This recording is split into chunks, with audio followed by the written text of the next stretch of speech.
Hello everyone, क्या हाल है आपके। आई होप आप बढ़िया होंगे। ये जो चैनल है बालाजी की गाइडेंस, बालाजी के डायरेक्शन में चल रहा है। तो ठीक है, कल रिजल्ट्स आया, ग्रुप वन का रिजल्ट काफ़ी टाइट रहा, ठीक है ना। पर अब जो हुआ वो हो चुका है। अब हमें नवंबर 23 के लिए प्रिपेयर करना है और बहुत हाई चांसेस है that you will clear your exams, your group one in November 2023। Paper tough आएंगे, आगे इजी आएंगे, ये अभी हमें नहीं सोचना, क्योंकि पेपर कैसे आते हैं अपने को एग्जाम हॉल में ही पता चलेगा। अभी अपने को अपनी तैयारी पूरी करके चलनी है, ठीक है। अपनी तरफ से बेस्ट देना है, अपनी तरफ से कोई कमी नहीं रहनी चाहिए, कोई ABC फॉलो नहीं करना है, ठीक है। कोई भी ABC फॉलो अपने को नहीं करना है। बहुत सारे लोग आप बोल रहे थे कि ग्रुप वन की प्लानिंग में बताऊं, तो ग्रुप वन की प्लानिंग में लेके आया हूँ। फटाफट से आपको इस वीडियो को सुनना है और एग्जीक्यूट करना। आप चाहें तो पेपर पेन आप साथ लेके बैठ सकते हैं, जो मैं बताऊं उस चीज़ को नोट डाउन करते रहें, ठीक है।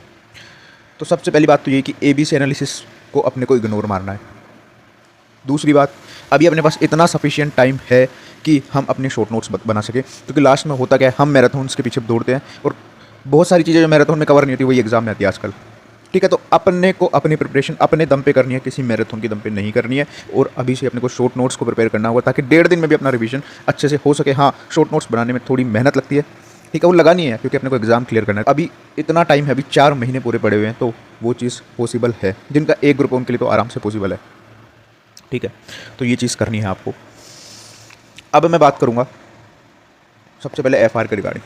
देखो, FR का सिलेबस जो सबसे वास्ट है। पहली चीज़ तो FR का सिलेबस वास्ट है। दूसरी चीज़, FR का पेपर बहुत ज़्यादा लेंथी आता है एग्जाम में, ठीक है। तो अपन इसी चीज़ के बारे में बात करते हैं। सबसे पहले तो FR में, ठीक है, 2-3 इंडेक्स, कभी कभार कुछ इंडेक्स 2-3-4 इंडेक्स ऐसे जो बिल्कुल ही इंपॉर्टेंट नहीं है। तो देखो, मैं प्रैक्टिकल बात कर रहा हूँ, तो वो आप छोड़ सकते हैं, लेकिन सिर्फ वो छोड़े जो कभी एग्जाम में आए ही नहीं। सिर्फ इतनी रिस्क ले। ऐसा नहीं कि कोई आपको ABC कैटेगरी दे रहा है, आप C कैटेगरी पूरी छोड़ के जा रहे हो, ऐसा काम बिल्कुल नहीं करना है। क्या छोड़ना है आपको, वो आपकी कॉल आपके अकॉर्डिंग होनी चाहिए, लेकिन वही होनी चाहिए जो बिल्कुल आज तक इंस्टीट्यूट ने नहीं पूछे हैं या बिल्कुल कम पूछे हैं, ठीक है। और ज़्यादा नहीं, 1-2 आप छोड़ सकते हो, बाकी आपको सब करना। और मैं तो यही सजेस्ट करूँगा, जो 1-2 भी वो छोड़ रहे हो ना, उसके इंपॉर्टेंट क्वेश्चन आपको जरूर करके जाने हैं, क्योंकि छोड़ने के रिस्क CA फाइनल में लेना आजकल का ट्रेंड बन गया है कि बहुत ज़्यादा डेंजरस है, ठीक है। और दूसरी बात, पेपर लेंदी रहता है FR का। साथ में एक और दिक्कत है कि पेपर लेंदी के साथ साथ में अपन पेपर लेंदी जब होता है ना, तो अपन कहीं ना कहीं स्पीड में लिखते हैं, तो कैलकुलेशन मिस्टेक होने के चांसेस है। और अगर हम प्रैक्टिस उसकी नहीं करके जा रहे हैं तो और ज़्यादा दिक्कतें वापस आ जाती है। हमें लगता है पेपर देने के बाद कि हमारे 60-70 आएंगे, जब रिजल्ट आता है तो वो 40-50 तक सिमट जाता है, कई बार उससे भी कम आ जाते हैं। तो कहीं ना कहीं कैलकुलेशन मिस्टेक्स के भी जो है मार्क्स कर जाते हैं। तो अपने को उस चीज़ पर फोकस करना पड़ेगा। अपने को जाने से पहले 2 मॉक लिखने हैं और ट्राई करना है कि दोनों मॉक 3 घंटे या उससे कम में हो जाएँ। ये अपने को ट्राई करके जाना है। अगर ये कॉन्फिडेंस आ जाता है ना, ये चीज़ हो जाती है ना, गलतियाँ होने के चांस ना के बराबर रहेंगे। और FR एक ऐसा सब्जेक्ट है, अगर आपको ग्रुप 1 क्लियर करना है तो FR और SFM में आपको एग्जामिशन लानी पड़ेगी, या फिर FR SFM में से किसी एक सब्जेक्ट में, या फिर एक आपकी कोई दूसरी सब्जेक्ट है उसमें आप एग्जामिशन लेके, तो आपको एटलीस्ट 2 सब्जेक्ट में ना एग्जामिशन टारगेट करनी ही पड़ेगी ग्रुप 1 क्लियर करने के लिए। और सबसे ईजी रहता है FR SFM में लाना, क्योंकि ये प्रैक्टिकल सब्जेक्ट्स है। थ्योरी में तुम्हें नहीं पता कि वो कहाँ नंबर काट दे।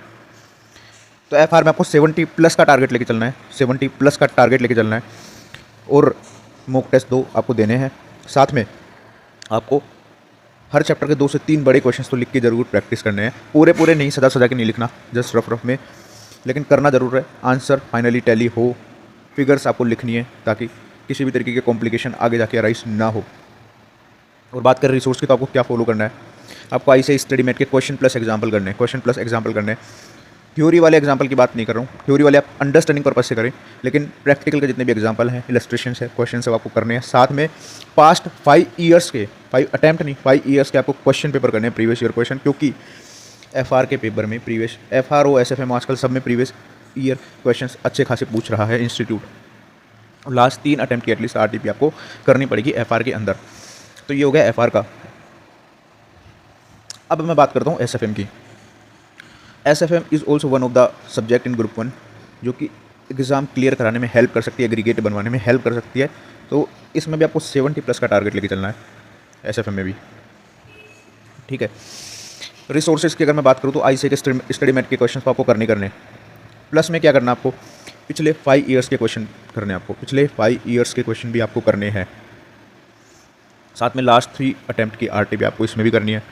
और वही कुछ क्वेश्चंस तो आपको लिख के करने पड़ेंगे प्रैक्टिस, खास करके जो डिफ़िकल्ट आपको लग रहे हैं तो वो लिख के आपको करने हैं।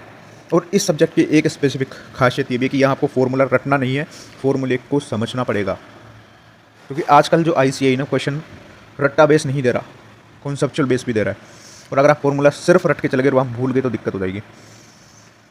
तो आपको कॉन्सेप्चुअली फॉर्मूले को समझना भी पड़ेगा और सारे चैप्टर पढ़ के जाने हैं। SFM में कोई भी चैप्टर छोड़ने की रिस्क नहीं लेनी है, ठीक है। सारे चैप्टर करके जाने हैं। अगर आप अभी से चैप्टर छोड़ने की करोगे तो लास्ट में तो आप वैसे भी नहीं कर पाओगे फिर, इसलिए अभी से आप प्रिपेयर रहोगे तो आप लास्ट में भी कर पाओगे। तो आपको आपकी प्रिपरेशंस को स्ट्रॉन्ग करना है और प्रिपेयर लास्ट के 1.5 दिन के हिसाब से करना है भी, लेकिन करना सब कुछ है। ध्यान रखना इस चीज़ का। इस पेपर में लेंथ ज़्यादा नहीं होती है, तो इस चीज़ का भी एडवांटेज आपको मिल जाता है कि अगर आपका सब कुछ अच्छे से कवर है तो आप काफ़ी अच्छा स्कोर कर सकते हो यहाँ पे, ठीक है। साथ में ग्रुप 1 का कोई भी सब्जेक्ट हो, FR, SFM, ऑडिट लो, एटलीस्ट आप एग्ज़ाम से पहले 3 रिवीजन करके जाओगे। अब मैं बात करता हूँ ऑडिट की। तो ऑडिट सब्जेक्ट क्या है, सीधी सीधी बात करूँगा, रटना भी पड़ेगा इसमें, ठीक है। समझने से काम नहीं चलता है यहाँ पे। लोग अगर कोई बोल रहे कि सिर्फ समझ के चल जाओ काम हो जाएगा, तो बिल्कुल नहीं होने वाला है। फिर उतने ही नंबर आएंगे चाहे अपन सही लिख के आ रहे हो, क्योंकि चेक करने वाला कीवर्ड चेक करता है, ICAI के सजेस्टेड से मैच करता है। अगर मैच हो रहा है तो ठीक है, वरना आप आपकी रिस्क पे जा रहे हो। अगर बुक की बात करूँ तो आप शुभम केशवानी, CA शुभम केशवानी की बुक आप इसमें रेफ़र कर सकते हैं, ठीक है। और ऑलमोस्ट क्वेश्चन आपको एग्जाम में वहाँ से मिल जाएंगे। मैं किसी का एडवर्टाइजमेंट नहीं कर रहा हूँ, मैं बिल्कुल सही बता रहा हूँ आपको जो फैक्ट है। बाकी आप आपके अकॉर्डिंग जिस भी ऑथर की आपने अभी तक की है, आपके मार्क्स सही आए तो आप उसी को कंटिन्यू करो, ठीक है। इधर उधर आपको शिफ्ट होने की ज़रूरत नहीं है। बट हाँ, जिसको कई लोगों की भी क्वेरी थी कि कौन से मटेरियल को फॉलो करें, तो अगर आप कन्फ्यूज़ है तो मैं आपको जस्ट एक ऑप्शन बता रहा हूँ कि आप ये चीज़ कर सकते हैं। साथ में MCQ बुकलेट आपको सोल्व करनी है, लेकिन मान लो अगर टाइम आपके पास नहीं रहता MCQ बुकलेट सोल्व करने का, वैसे तो करनी चाहिए, तो आप CA हेमंत सुमन के लास्ट डे वन लाइनर जो है MCQs की, वो आप ज़रूर रेफ़र करें। वहाँ पे और बाकी टाइम लिमिट्स वगैरह भी मिल जाती है उस वाली PDF में। साथ में चैप्टर आपको कोई भी नहीं छोड़ना है, इसलिए बोल रहा था मैं स्टार्टिंग में कि आपको शॉर्ट नोट्स बनाने हैं, ना किसी के मैराथन के। हाँ, अभी आप कॉन्सेप्ट्स को बिल्ड करने के लिए या कोई चीज़ आप भूल गए तो आप रिवीजन वीडियोस के थ्रू आप उस चीज़ को याद कर लें और अपने नोट्स बना लें उस अकॉर्डिंगली, ठीक है। पर किसी की भी रिवीजन लास्ट में रिवीजन वीडियो के सहारे नहीं रहना है और अभी से अपनी प्रिपरेशन को इस लेवल की करना है। फिर भी चलो आपको लग रहा है यार 1-2 चैप्टर आपको छोड़ने हैं ऑडिट में, तो एटलीस्ट उनके इंपॉर्टेंट क्वेश्चंस आप ज़रूर करेंगे, बाकी आपको सारे चैप्टर करने हैं। ऑडिट में अगर क्वेश्चंस की बात करूं तो आपको स्टडी मेट के क्वेश्चन और प्रीवियस ईयर क्वेश्चंस जरूर करने हैं। लास्ट की 3 अटैम्प्ट के RTP इसमें भी करनी है, क्योंकि अभी रिसेंट अटैम्प्ट में भी प्रीवियस ईयर के क्वेश्चंस आए हैं ऑडिट के अंदर और स्टडी मेट के भी क्वेश्चन आए हैं। टफ पेपर होने के बावजूद भी यहाँ से भी क्वेश्चन आए, तो आपको ये चीज़ें ज़रूर करनी है। और ऑडिट के अंदर आपको 60+ टारगेट करना है। SFM FR में आपको 70+ टारगेट करके चलना है। अगर अपन लो की बात करें तो आपको लो में शुभम सिंगल सर की बुक आप रेफ़र कर सकते हैं। अगर आप कोई दूसरी बुक रेफ़र कर रहे हैं अभी तक तो आप उसी के साथ कंटिन्यू रहिए। अगर आप के मार्क्स भी सही आ रहे हैं और आप कंफर्टेबल उस बुक से है तो आप उसी को रेफ़र करें। साथ में हेमंत सोमन का 1 लाइनर MCQ आप रेफ़र कर सकते हैं या MCQ बुकलेट कर सकते हैं, ये आपका कॉल होगा। MCQ बुकलेट करोगे तो ज़्यादा बेटर रहेगा। अगर टाइम नहीं रहता है इन केस आप ये 1 लाइनर भी रेफ़र कर सकते हैं। और लो के अंदर देखो लिमिट्स वगैरह को भी MCQ पर्पस से तो अच्छे से करना, अलग से समरी नोट्स बनाना, MCQ वो लिमिट वगैरह के सेपरेट रखना, और बाकी लो में भी आपको नोट्स बनाने हैं। ऐसा नहीं किसी के 200 पेज के नोट्स है तो आप सिर्फ उन पर रिलाई इन द सेंस सिर्फ ठीक है कि आप सोचो कि 200 पेज के नोट्स है वापस 200 पेज पढ़ लेंगे, नहीं, आप उस 200 में से भी अपने अकॉर्डिंग चीज़ें थोड़ी और शॉर्ट करने की कोशिश करो ताकि आपको फ़ायदा हो सके। हाँ, जिसके पास टाइम ही नहीं है, ठीक है, तो वो चीज़ ठीक है, जिसके पास टाइम नहीं है शॉर्ट नोट्स बनाने का, पर मैं यही सजेस्ट करूँगा कि जिसके पास टाइम हो शॉर्ट नोट्स ज़रूर बनाने की ट्राई करे। एटलीस्ट इंपॉर्टेंट चैप्टर्स के तो सारों के शॉर्ट नोट्स बनाने ही चाहिए, नहीं तो लास्ट में कवरेज करने में दिक्कत आ जाती है, क्योंकि CA फाइनल यहाँ सिलेबस बड़ा होता है। और फिर मैराथन में क्या होगा, आप किसी की मैराथन देखोगे, क्या पता वो चीज़ उसने पूरी चीज़ करवाई है कि नहीं करवाई, ये बड़ी दिक्कत आ जाती है। कोई चीज़ आपने फर्स्ट रिवीजन में की थी वो मैराथन में है ही नहीं और एग्जाम में वही आ गई। हाँ, बिल्कुल ही लास्ट मोमेंट का कॉल तब ले सकते हैं जब कोई चैप्टर आपको छोड़ना हो, तो फिर उसका आप रिवीजन लेक्चर लास्ट में देख सकते हो, बट ऐसी नौबत ही नहीं आनी चाहिए। आप शुरू से ही उस चीज़ के लिए प्रिपेयर होकर चलो। और लो में प्रोविजंस पे अच्छा खासा फोकस होना चाहिए, क्योंकि क्वेश्चन से भी ज़्यादा प्रोविजंस पे फोकस इसलिए भी होना चाहिए क्योंकि लो में क्या होता है, न्यू क्वेश्चंस आते हैं और मार्क्स भी लो में प्रोविजंस के ज़्यादा लोड होते हैं, तो प्रोविजंस पे आपका अच्छा खासा फोकस होना चाहिए। टाइम लिमिट्स वगैरह पेनल्टीज़ वगैरह एटलीस्ट MCQ पर्पज से आपको ढंग से एक बार देख लेनी है ताकि याद रहे आपको। इंपॉर्टेंट पेनल्टीज़ वगैरह तो आपको देख ही लेनी है, उसकी आप सेपरेट बना के रखें ताकि लास्ट मोमेंट पे आप जब गो थ्रू करें उसको एग्जाम से पहले तो ईजिली आप उस पर नज़रें मार सकें। और लो में आप साथ में SM के क्वेश्चन और एग्जाम्पल्स देख सकते हैं। लो में अगर मैं बोलूँ तो इकोनॉमिक लो वाला पोर्शन और डायरेक्टर वाले पोर्शन और सेबी का जो चैप्टर है ना, वो 2 ईजी चैप्टर है। आप उन पर अच्छा खासा फोकस करें क्योंकि 70 to 80 मार्क्स वहीं से आएगा आपका। छोड़ना कुछ नहीं है, पर मैं बोल रहा हूँ कि उसको तो घोट के पी जाना है ऐसा, खासकर इकोनॉमिक लॉ और डायरेक्टर वाले चैप्टर को। और फिर ओवरऑल अगर मैं बोलना चाहूँ तो आपको 2 सब्जेक्ट्स में एग्जामिशन टारगेट करनी है, मतलब आनी ही आनी चाहिए। और मैं सजेस्ट करूँगा FR SFM के लिए। उसके अलावा अगर आप सिंगल ग्रुप दे रहे हैं, आपके पास अभी टाइम भी काफ़ी है, तो एटलीस्ट 3 रिवीजन का आपको प्लान करना है बिफोर एग्जाम।